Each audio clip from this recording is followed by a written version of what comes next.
Hi and welcome to the channel.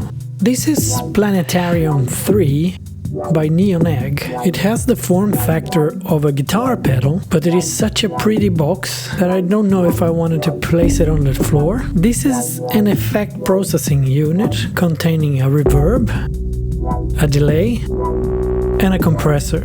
It is a simple and yet complicated piece of gear. What you are listening in the background is my sidechain and the raw sound of the Mini Moog. But now listen what happens when I kick in the reverb. The reverb by itself is epic and cinematic. And it has this wide stereo spread. Now let's have a listen to the tape delay.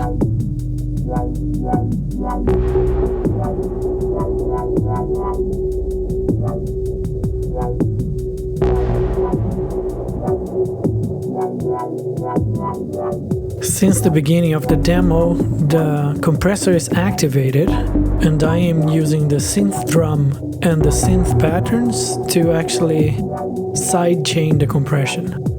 I still have a lot to explore in this box when it comes to compression, since as soon as you open the box, you get this letter from the mastermind behind this machine, strongly encouraging you to read the whole manual, and you can be certain I did, because this box was designed to go beyond what can be considered as safe levels for mixing and mastering, leaving room for some creative uses of this beautiful box here.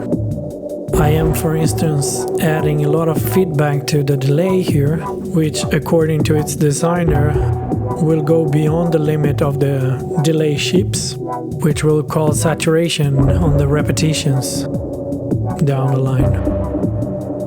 The more I use this box, the more I learn to like it. Let me try to give you a tour here. First I need to move this compression from the external sidechain into the internal signal. I will be lowering the volume of my echo so that we can start here first with the reverb part. On its first setting here, what we get is this pre-delay algorithm,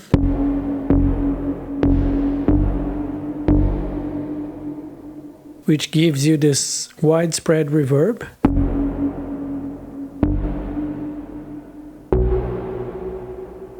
And on the middle position here, we have another algorithm for reverb.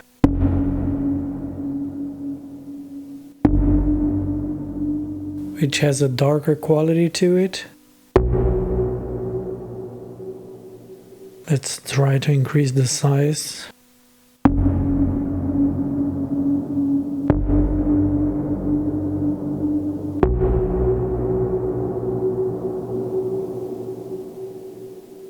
Really cave-like.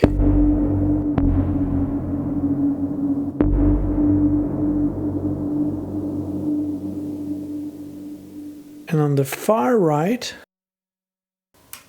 what you get is a chorus effect.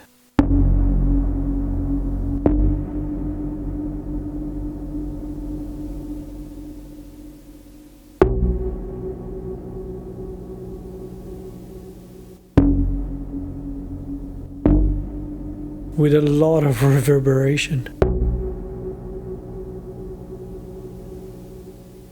I really fell in love for the one on the left.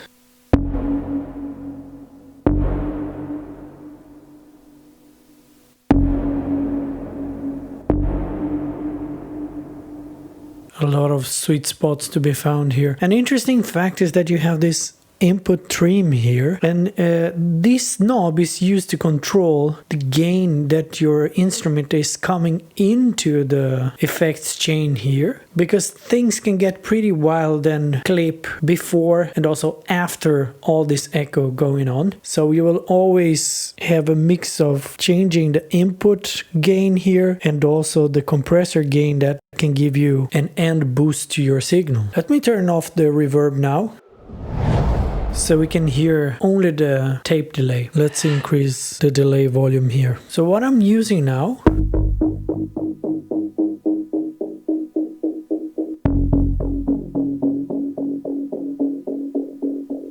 is this very long feedback delay in what the manual calls the bright mode. But if I turn this switch here to the moon, then you get the darker mode.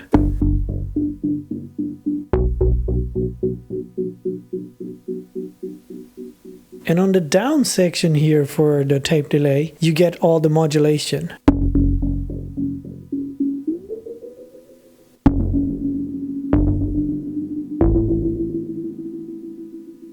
And you also have two options here for the fluttering, either using a square wave or a sine wave for a subtle fluttering.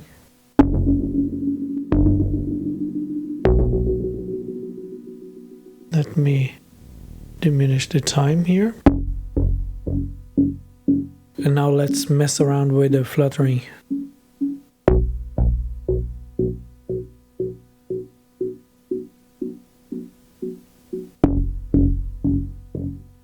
The fluttering is different for each stereo channel. And that's what the LEDs there represents.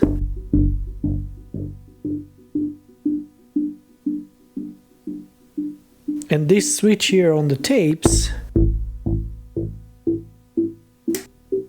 cleans up the distortion from the cassette, gives you a more traditional delay. But I really like the cassette ones. And when you start messing up with instability,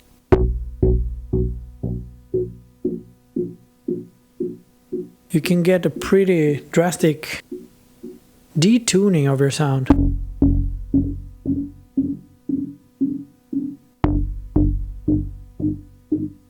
And the fluttering and detuning will get even more apparent if I turn the modulation to square wave.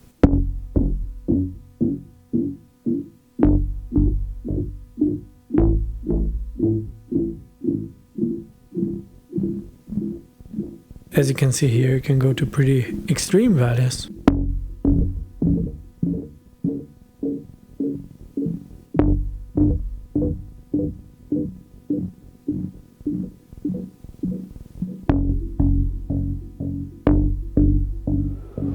And the most mysterious part for me is, of course, the compressor. I must confess to you that I cannot hear compression as a pro, but I will remove it completely here using the bypass. And you can see that I lose some boost here, some gain from my compression there. But the fun starts when you use the external sidechain compression, which can be condensate microphone into your drummer's kick. You can mess up with your voice there, both as your sound source and your sidechain. But the example given in the manual is also a drum machine. And that's what I've been using in my demos here. So what you do when you flip here to sidechain is that from now on, when I kick in a signal, this other signal will act by compressing the echo iterations as well as the reverb.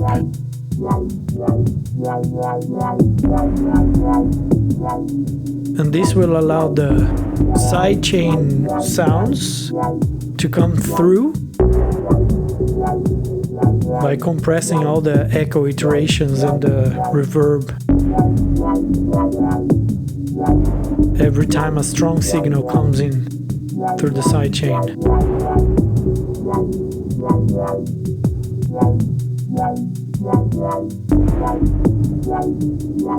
If I change the sidechain level there, the impact of the incoming signal will be bigger in the compressor. And the same with the switch here. There you see I have more of a notch compression coming from my sidechain. I still didn't get my ways on really making a rhythm coming through the whole sidechain.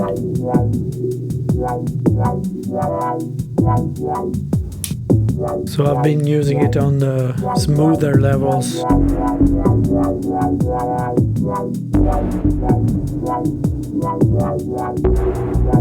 It's an intriguing box. I will for sure explore this box in more videos, but I think I have finally found my reverb delay processing unit.